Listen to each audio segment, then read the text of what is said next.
Friends, आज हम हिंदी व्याकरण में पाठ नंबर 6 लिंग पढ़ेंगे। ओके।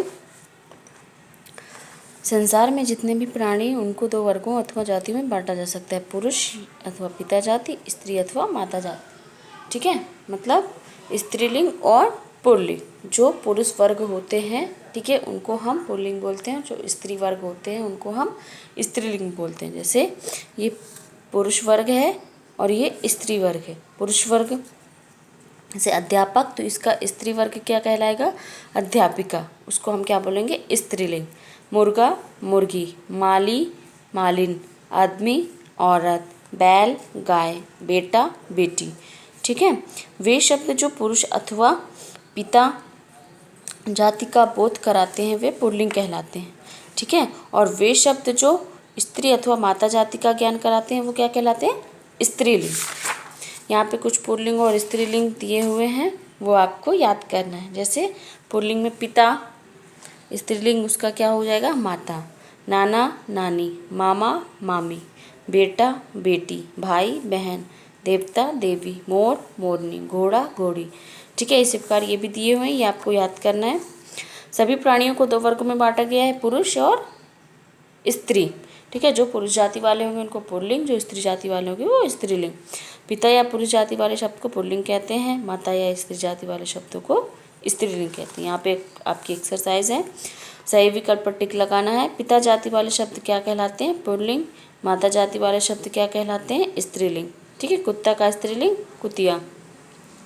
शब्दों के आगे उनका लिंग लिखना है। यहाँ पे कुछ शब्द दिए हुए हैं, आपको उनको लिंग लिखना है कि वो पुल्लिंग है या स्त्रीलिंग। जैसे नौकरानी, ठीक है, तो नौकरानी क्या हो गई? स्त्रीलिंग। चूहिया, तो ये क्या हो गई? स्त्रीलिंग। राजा पुल्लिंग, औरत स्त्रीलिंग, घोड़ी स्त्रीलिंग, शेरनी स्त्रीलिंग, नौकर पुल्लिंग। ये आपको खुद से लिखना है। यहाँ पे आपको देखना है कि ये स्त्रीलिंग है या पुल्लिंग। ठीक है, जैसे लड़की, तो लड़की क्या है? स्त्रीलिंग, तो यहाँ पे आप स्त्रीलिंग लिखेंगे। ओके, स्त्रीलिंग बनाना है। यहाँ पे क्या है कि कुछ पुल्लिंग वाले शब्द दिए हुए हैं, उनके आपको स्त्रीलिंग बनाना है। जैसे बेटा, तो उसका स्त्रीलिंग क्या हो जाएगा? बेटी। बालक का बालिका, बाघ का बाघिन। ठीक है, ये आपको लिखना है और पढ़ना है। ठीक है, ये आपको खुद से करना है। शब्दों को उनके सही घर में लिखिए। यहाँ पे दो पुल्लिंग और स्त्रीलिंग दो कॉलम दिए हुए हैं। ठीक है, तो आपको पुल्लिंग वाले कॉलम में यहाँ चाट के पुल्लिंग वाले शब्द लिखने हैं और यहाँ पे स्त्रीलिंग वाले कॉलम में आपको स्त्रीलिंग वाले जो शब्द है उनको यहाँ पे छांट कर लिखना है। ठीक है, जैसे पिता पुल्लिंग में आएगा, घोड़ी वो स्त्रीलिंग में आएगी, बहन वो भी स्त्रीलिंग में आएगा, मोर पुल्लिंग में आएगा। ठीक है, अपने आसपास के कुछ पुल्लिंग तथा कुछ स्त्रीलिंग शब्द ढूंढ कर लिखने हैं। अपने आसपास चारों तरफ आप देखिए कि आपको स्त्रीलिंग पुल्लिंग में कोई चीज़ें दिख रही हैं क्या? अगर दिख रही हैं तो उनके आपको यहाँ पे नाम लिखने हैं। ओके, नेक्स्ट चैप्टर आपका आता है वचन। ठीक है, शब्दों को संख्या बताने के आधार पर दो वर्गों में बांटा गया। जब हम कोई संख्या बताते हैं किसी चीज़ की, ठीक है, तो उनको दो भागों में हम डिवाइड करते हैं। जैसे अगर उसकी संख्या एक है तो हम उसको एक वचन बोलेंगे, अगर उसकी संख्या बहुत ज़्यादा है तो हम उसको बहुवचन बोलेंगे। जैसे यहाँ पे एक बच्चा है तो इसको हम क्या बोलेंगे? एक वचन। एक से अधिक है तो बच्चे, एक है तो पत्ता, बहुत से हैं तो पत्ते। ठीक है, एक है तो कुत्ता, ठीक है, दो है तो कुत्ते, या एक से अधिक है तो क्या बोलेंगे? कुत्ते। ठीक है, एक संतरा है तो संतरा बोलेंगे, अगर बहुत ज़्यादा है तो क्या बोलेंगे? संतरे। चूहा, चूहे। ठीक है, ये देखिए एक वचन और बहुवचन। जब कोई चीज़ एक होती है, उसकी संख्या क्या बताती? एक बताती, तो हम उसको एक वचन में लिखते हैं, और जब उसकी संख्या बहुत ज़्यादा हो जाती है तो हम उसको बहुवचन में लिखते हैं। जैसे यहाँ पे एक पुस्तक, एक कार, एक लड़की, एक घोड़ा, तो ये क्या हो गया? एक वचन में। वही अगर यहाँ पे बहुत सारी पुस्तक हैं तो वो पुस्तकें बहुवचन में आ जाएंगी। कारें, लड़कियाँ, घोड़े। ठीक है, तो वो क्या हो जाएंगे? बहुवचन हो जाएंगे। जैसे पुस्तक का बहुवचन पुस्तकें, कार का कारें, लड़की का लड़कियाँ, घोड़ा का घोड़े। ठीक है, यहाँ पे कुछ आपके वचन दिए हुए हैं, ये एक वचन है, उनके ये बहुवचन दिए हैं, आपको ये याद करना। जैसे चिड़िया, चिड़ियाँ, बुढ़िया, बुढ़ियाँ, गाड़ी, गाड़ियाँ, साड़ी, साड़ियाँ, शिक्षिका, शिक्षिकाएँ, लेखिका, लेखिकाएँ, वस्तु, वस्तुएँ, पुस्तक, पुस्तकें। ठीक है, यहाँ पे भी कुछ दिए हुए हैं एक वचन बहुवचन, ये आपको पढ़ना है और याद करना है। ठीक, यहाँ पे भी हैं आपके कुछ एक वचन और उनके यहाँ पे बहुवचन बनाए गए हैं। ठीक है, सड़क सड़कें, बच्ची बच्चियाँ, स्त्री स्त्रियाँ, बिल्ली बिल्लियाँ, शाखा शाखाएँ, नदी नदियाँ, मेज मेजें, गेंद गेंदें। ठीक है, तो ये आपको पढ़ना है। यहाँ पे कुछ पॉइंट दिए हुए हैं। वचन का क्या अर्थ है? संख्या, मतलब जब कोई किसी चीज़ की संख्या बताते हैं तो वो एक वचन या बहुवचन में आ जाते हैं। शब्द के जिस रूप से उसके द्वारा कही गई वस्तु की संख्या का पता चलता है उसे क्या कहते हैं? वचन। वचन दो प्रकार के होते हैं, एक वचन, बहुवचन।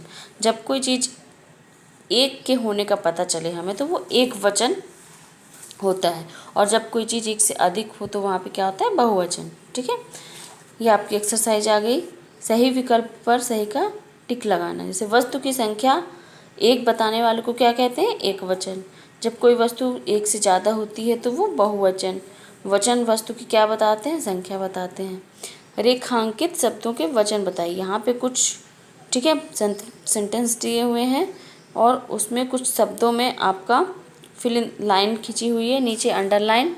ठीक है, उनकी आपको क्या बताने? वचन बताने हैं कि वो एक वचन है या बहुवचन। जैसे रसोई में फल रखे हैं तो फल क्या है? एक वचन। ठीक है, मुझे कई कलाएं आती हैं तो कलाएं क्या हो गई? बहुवचन। भौरा फूल पर मंडरा रहा है, एक भौरा, तो वो क्या हो जाएगा? एक वचन। नदियाँ कल कल करके बहती, नदियाँ मतलब बहुत सारी नदियाँ, तो यहाँ पे बहुवचन। क्या तुम्हारे पास 5 रुपए हैं? ठीक है, रुपए रुपए आ गया तो क्या हो गया? बहुवचन। ठीक है, इसका एक वचन क्या होता है? रुपया। बहुवचन बनाने, यहाँ पे कुछ एक वचन वाले शब्द दिए हुए हैं, उनके आपको बहुवचन बनाने। जैसे घड़ी घड़ियाँ, फल फलों, बालिका बालिकाएं, कली कलियाँ, ये आपको खुद से बनाना है। घोड़ा तो क्या होगा? घोड़े। बिल्ली बिल्लियाँ, चीता चीते, वन वनों। ठीक है, यहाँ पे और भी कुछ एक वचन दिए हुए हैं शब्द, इनको आपको किस में कन्वर्ट करना है? बहुवचन में। ठीक है, नहीं सॉरी, यहाँ पे बहुवचन दिए हुए हैं, उनको आपको एक वचन में कन्वर्ट करना। जैसे भौरे तो भौरा, बहुएं तो बहू, लोगों लोग, आदमियों आदमी। ठीक है, ये आपको खुद से करना है। बंदरों तो बंदर, नदियाँ नदी, लेखकों लेखक, तौलिए तौलिया। ये आपको परिभाषाएं लिखनी है, ये लिखी हुई हैं। ठीक है, वचन, वचन की परिभाषा है ये। शब्द के जिस रूप से उसके द्वारा कही गई वस्तु की संख्या का पता चलता है उसे क्या कहते हैं? वचन। तो आपको ये यहाँ पे लिखना है। एक वचन, ये एक वचन है, मैंने टिक भी लगाया है। एक वचन से किसी संख्या के एक होने का पता चलता है। बहुवचन में आपको ये लिखना है, बहुवचन से किसी संख्या के एक से अधिक होने का पता चलता है। ठीक है, ये आपका चैप्टर कंप्लीट हो गया। आपको ये पूरी एक्सरसाइज बुक में फिल करनी है। ठीक, चैप्टर नंबर 6 और 7 की।